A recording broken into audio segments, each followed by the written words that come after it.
You want to be a vlogger? Or maybe you already are and you're looking for your next go-to camera because you're done using that same old G7X from years ago. Either way, you have clicked on the right video. Today we're breaking down some of the best vlogging cameras you can buy right now, from the hugely popular DJI Osmo Pocket 3 to the Osmo Nano, the Canon PowerShot V1, and even the iPhone 17 Pro Max. We will cover design, video quality, stabilization, audio, special features, battery life, and price so you can figure out which one actually fits your style of vlogging. Hey, I'm Olive, your host here at Versus.com, and let's jump right into it.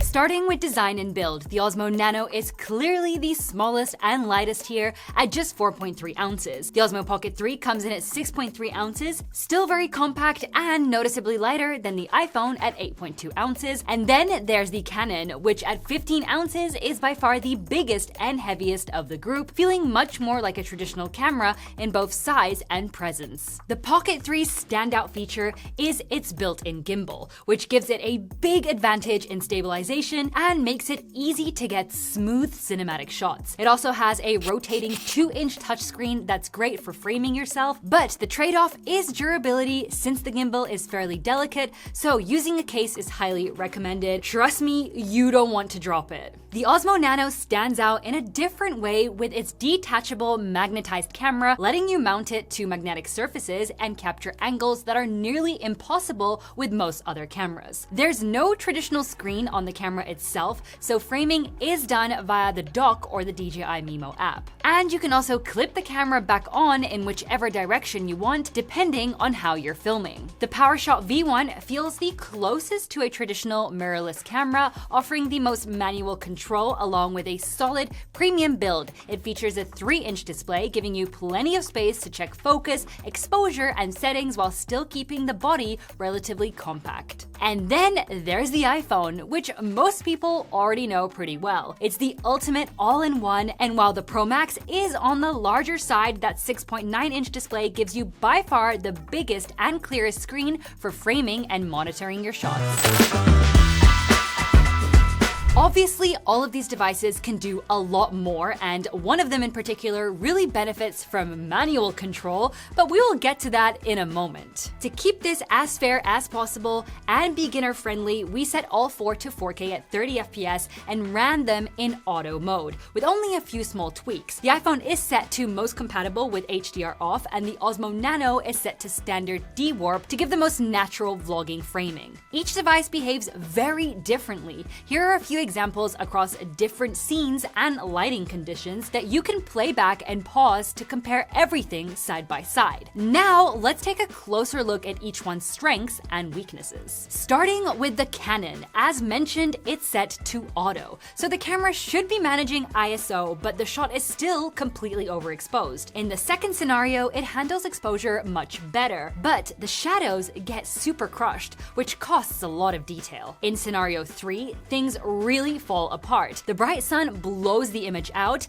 and the camera basically fails to keep exposure balanced across the entire clip. The same thing kept happening in selfie mode, so we pushed the aperture all the way to the highest setting, and that improved exposure massively, but you do lose bokeh entirely. So realistically, the only way to get correct exposure is to stop down the aperture or switch to manual and lock your settings. The Canon does have one standout feature though, and that's a built-in ND filter. In this scenario, where I was vlogging in selfie mode, it made a huge difference. But in this shot, even with the ND filter switched on, it still completely failed to keep the exposure under control, which left us very confused. Next up is the Osmo Nano, and it impressed us right from the start. It does not have the most cinematic look since the image is a bit over-sharpened, but exposure and colors are really on point. Shadows could be slightly brighter, yet overall it delivers a strong performance. In this specific scenario, you can see it switching a bit with the exposure before it decides to settle on the correct one, but even with that, the Osmo Nano produces surprisingly solid video quality for an action cam. In selfie mode, you get pretty good quality, but you should not expect any background blur. The image also looks fairly sharp, which is pretty typical for most action cameras. The Osmo Pocket 3 has a slightly desaturated look similar to the Canon. At first glance, it looks great, but when set to auto mode, it can overexpose areas where the sun hits hard. You notice it most on my face and on the building in the background. In softer lighting though, the image looks incredible and has a smoother, more cinematic feel. That said, in harsh sunlight, you will want to dial in your settings manually to avoid blown highlights. In selfie mode, the Pocket 3 looks pretty impressive, although it still runs a little high on exposure, especially on my face. The bokeh looks great though.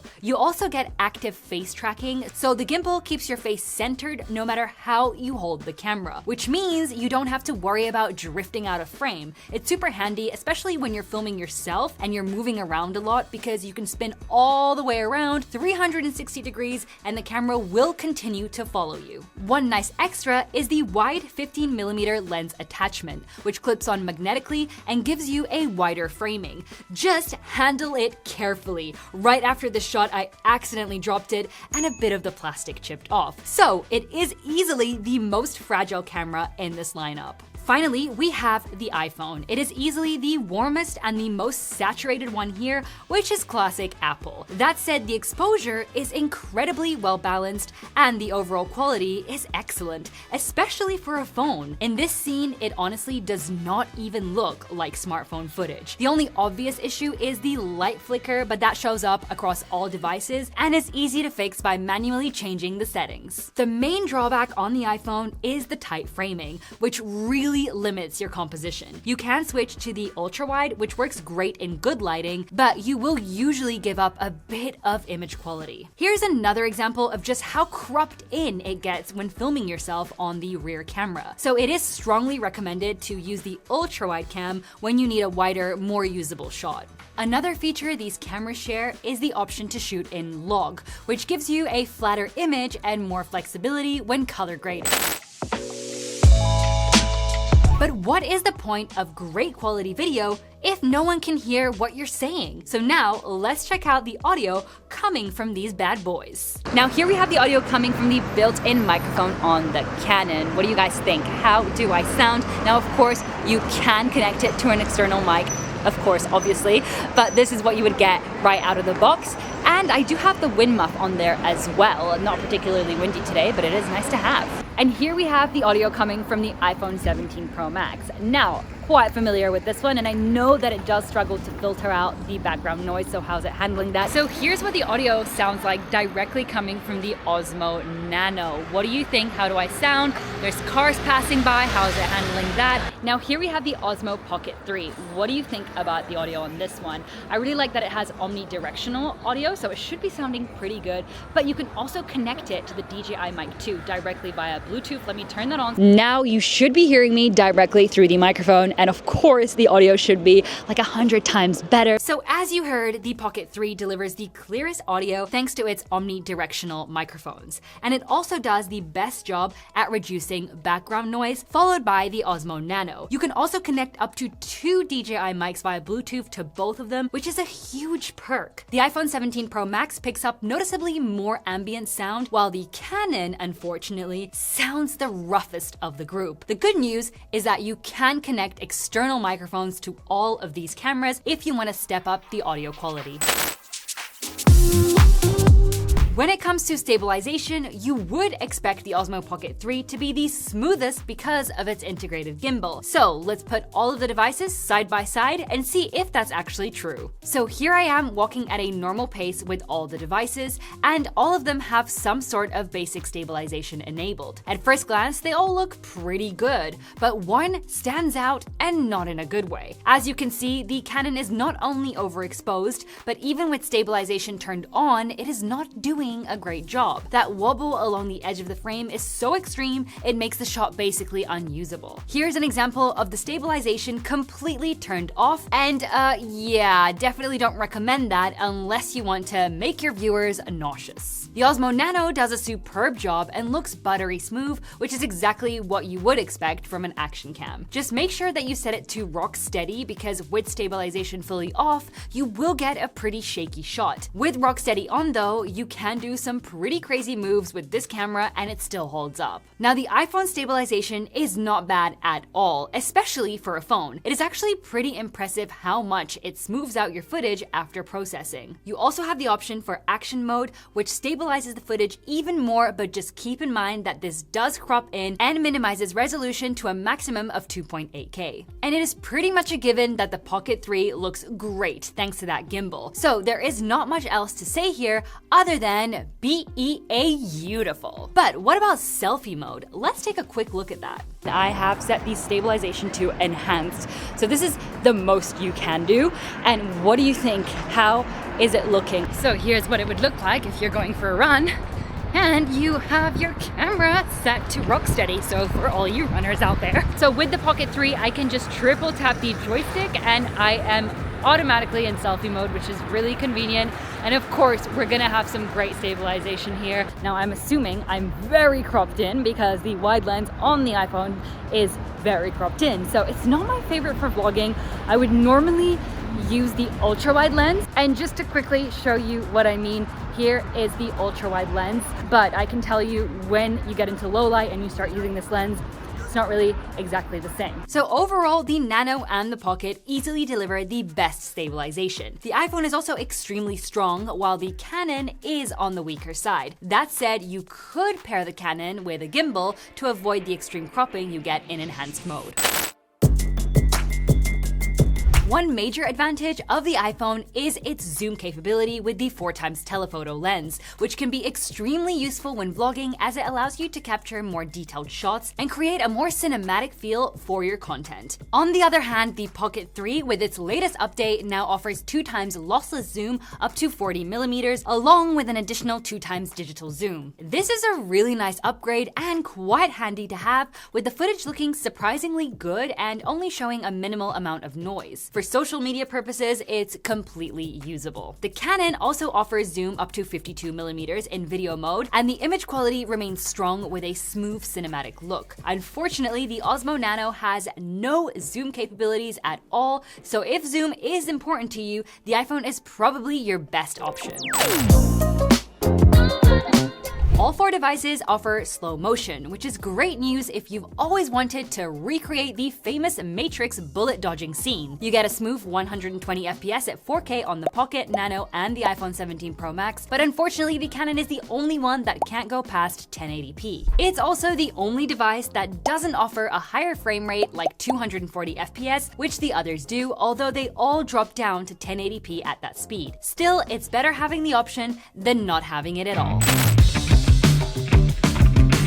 So photos probably won't be the primary reason you buy one of these devices, unless of course you go with the iPhone. But if you want to capture a few nice shots for thumbnails, here's what you can expect from each one. All of them will give you decent usable photos, but the Canon produces the most professional looking results overall. That said, it does tend to desaturate color slightly, similar to the Pocket 3. The Nano, although it has the widest framing, it delivers the weakest performance with noticeable over-sharpening, while the iPhone's photos look quite good, though they can be a bit oversaturated. And of course, you will get the tightest framing with the main camera unless you switch over to the ultra-wide lens.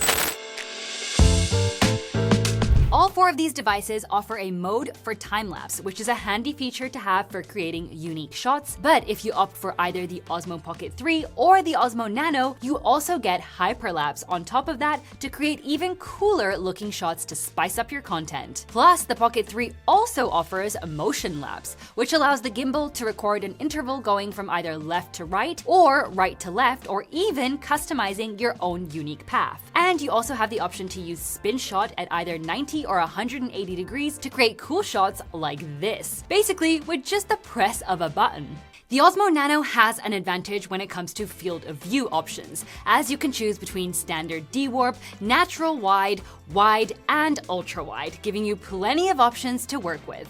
Both the Pocket 3 and the Osmo Nano can be paired with the DJI Mimo app, which essentially turns your phone into a remote monitor and control center for the camera. Through the app, you can preview your shot live, live, start and stop recording, adjust settings, and quickly transfer your footage to your phone for editing or sharing. The PowerShot V1 can also connect to your phone through Canon's Camera Connect app. This allows you to use your phone as a remote monitor, start and stop recordings, adjust certain camera settings, and transfer photos or videos directly to your device. The iPhone is a bit of a different case, since everything you record is stored directly on the device itself. That means your videos will quickly start taking up storage, especially if you're shooting in higher resolutions. On the flip side, having everything on the phone also makes the workflow very convenient, since you can immediately review, edit, and upload your footage without needing to transfer files anywhere. We set up each device to record at 4K 30 FPS continuously to see which one would drain first. Interestingly, the Osmo Nano was the first to stop recording at just under 53 minutes due to overheating, leaving the dock at 48% while the camera itself was still at 100%. Honestly, for an action camera, this was pretty surprising and unexpected. The Canon was next to shut off, also due to overheating, just 2 minutes later. The Pocket 3 fully drained after 2 hours and 13 minutes, while the iPhone 17 Pro Max was still going strong after 3 hours and 6 minutes with 58% battery remaining. To charge them back up, we used a 100 watts charger. The Pocket 3 was incredibly quick, reaching 51% in just 10 minutes and a full charge in 21 minutes and 42 seconds. Very impressive. Next was the iPhone 17 Pro Max, reaching 27% after 10 minutes and a full charge in 1 hour and 26 minutes. The Osmo Nano came in third, reaching 3% on the camera and 42% on the dock after 10 minutes, with a full charge taking 1 hour and 39 minutes. Lastly, we have the Canon, and unfortunately, you can't actually see the percentage on the screen while charging, but it reached a full charge in 1 hour and 51 minutes. Now, let's talk about price, because this is where things really start to spread out. The most affordable option here is the Osmo Nano at $299 for the 64GB version. Next up is the Osmo Pocket 3, which starts at $430 for the camera only, jumps to $569 with the mic, tripod, and battery extension, and goes all the way up to $749 for the full creator combo. But even at that price, it's still cheaper than the Canon PowerShot V1, which comes in at $899 just for the camera. And then there's the iPhone 17 Pro Max, which will absolutely hurt your wallet, starting at $1,199 and climbing fast depending on storage. That's roughly a $900 gap between the cheapest and most expensive options, enough to buy an Osmo Nano and a Canon and still have $1 left over, which you can probably use to buy absolutely nothing in 2026. So, which one should you choose? Well, it really depends on what kind of creator you are. If you want the smallest and most creative camera with tons of mounting possibilities, the Osmo Nano is a really fun option that lets you capture angles that would be difficult with most other cameras. And if you're a bit camera shy, this thing is perfect because it's so small you can easily hide it and still capture some cool footage without anyone actually noticing. If stabilization and overall video quality are your main priority, the Osmo Pocket 3 is probably the best all-around vlogging camera here, thanks to its built-in gimbal. I actually use the Pocket 3 almost every single day myself and absolutely love it. The fast charging is a huge win because you can get it back up and running very quickly, and pairing it with the DJI Mic 2 makes the audio setup super simple. That said, the gimbal can sometimes make quick point-and-shoot moments a bit trickier. That's where the iPhone really shines. It's often faster to just pull out the phone you're already carrying to grab a quick shot, and the zoom is a big advantage when you want tighter, more cinematic framing. I actually find myself switching between the Pocket 3 and the iPhone quite a lot depending on the shot I need, although the audio on the phone is definitely weaker than on the Pocket 3, and you also get tighter framing when filming in selfie mode with the rear main camera. And if you prefer something that feels closer to a traditional camera with more manual control and a more professional look, the Canon PowerShot V1 will likely be the most appealing option. option. In the end, all of these cameras are quite different and can produce great content. It really just comes down to what you personally need and the kind of shooting experience you're looking for. But we'd like to hear from you. Which one would you choose and why? Be sure to leave your thoughts in the comments below. Oh, and if you're really considering snatching one of these, you can find direct links in the description below. And before you go start your own YouTube channel, don't forget to give us a big thumbs up and hit subscribe, as we're always testing new devices to help you make the best choice. We'll see you in our next video, and until then, take care.